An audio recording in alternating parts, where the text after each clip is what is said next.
Hey guys, David the Fishing Pastor here, and today we're going to be talking about pitching for bass.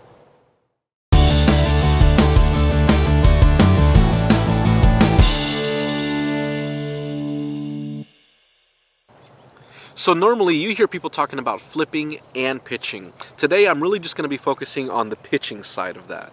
Now, pitching is a technique that I believe everyone should know in order to be a successful bass angler. Learning how to pitch in bass fishing has so many benefits to it. One of the greatest benefits, I'd say, is being able to make a stealthy, quiet cast to a specific target. Now, also, if you're a bank fisherman like I mostly am, sometimes you find yourself in some really tight spots where you just cannot make a cast. This is where pitching really comes in handy to make those targeted casts underneath a lot of trees, things like that. It's just going to really help you get on more bass.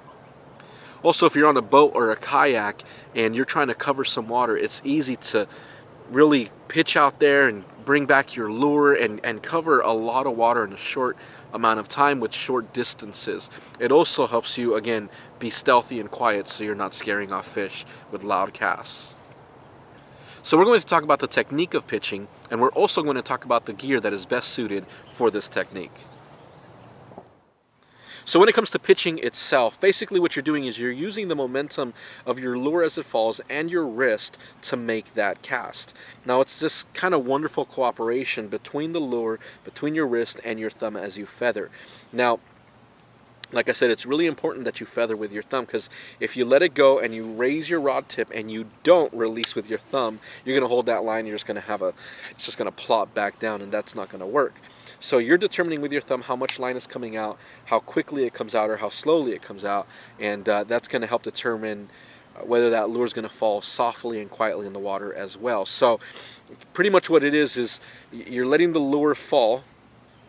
And if you do hold the lure, if you decide to start off your pitches this way, which you can, and this is the way I like to do it, you can hold it higher or lower. I've seen people do it different ways, and as you practice, as you do it, you're going to find kind of what works for you.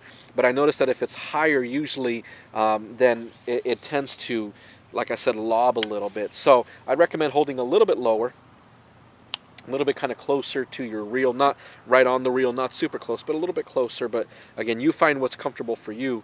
And then, like I said, everyone has their own techniques, their own styles. I actually like to turn the reel towards me, and so it's kind of a sideways, and then again I'm feathering the entire time. Now, some other things that are really important to know when pitching is you're using your wrist, like I said, getting comfortable using your wrist with your rod and reel, but just practicing even just that is really important. And it's one thing that I've done and I still do is I like to actually practice pitching at home. And I'll just tie on a weight or something, I don't want any hooks or anything going around my house or in my yard or wherever. But just tying on a weight and then just practicing different strengths, and then also practice targeting. You put a cup or you put some type of target, whatever you want, and then you practice the accuracy of your cast.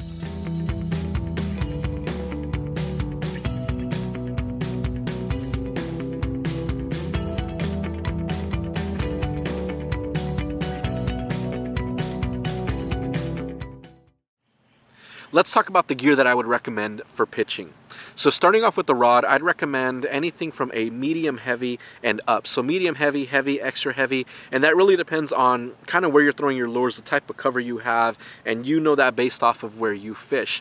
Now, my go-to rod for pitching is my Cast King Royale Legend rod. Now, this is a heavy, fast action rod. It's a 7'3", and I'd recommend something a little bit longer. I know some guys like to go 7'11" and 8 foot and things like that. I'm a little bit on the shorter side, so I don't like super long rods. So 7'3", 7'4" works for me. And again, a fast action rod, so that really means that it has more tip than anything else. The bend is more at the end of the rod, and that tip has a lot of sensitivity. So if I'm fishing, say, a jig, or I'm fishing a Texas rig, I really want to have that sensitivity on there. So a fast fast action rod is kind of the best thing for me that I've seen. Moderate action rods are better for cranking, things like that. You want more of that more parabolic bend, but when it comes to pitching, you want that good fast tip. And again, sort of longer rod and anything medium heavy and above. Now when it comes to the reel, I'd really highly recommend a faster reel. You don't want to have to find yourself as you're pitching having to make more turns on that reel to try to catch up to the fish. What you want is to be able to quickly reel down and then set that hook on the fish. So what I'm using is my Cast King Speed Demon. Now, this is an incredibly fast reel, but I'd recommend anything from a 7-gear ratio and above for pitching. I really wouldn't go any lower than that. Otherwise you'll find yourself trying to catch up to that fish. But this is a 9:3 to 1 gear ratio reel, so I don't have to turn this handle very many times to catch up to that fish. So I'd really recommend going with a faster reel and something with a lot of power like this Speed Demon. So the last piece of gear that I'd recommend when it comes to pitching is using either a no stretch or low stretch line. Most of my reels have braided line, and that's really what I'd recommend, especially if you're pitching into some heavier stuff. It just cuts through that easier, and they're low diameter lines, so you don't really have to worry about them being super thick or super heavy. But even if they are a heavier pound test, this is a 65-pound braid, right? This is a heavy line, but it has a small diameter. And if I don't need this, if I don't need all the power of this line, then I can just tie on a leader. So today I actually have a 17-pound fluorocarbon leader tied on, because I don't need all the power of 65-pound braid, but it is more sensitive, and again, it does have either no stretch or low stretch, so you're able to set that hook on the fish even harder. I really hope that this tutorial helps you. Just remember just to practice your technique, and the more you practice, the better you'll get at it. And once you actually get out on the water, then you're more comfortable with it, and you'll find yourself hooking up on more bass. Thanks for watching. If you're interested in any of the gear that was mentioned in this video, it will be linked in the description below. Remember to subscribe to the channel, and as always, to pray, fish, repeat. God bless. I'll see you in my next video.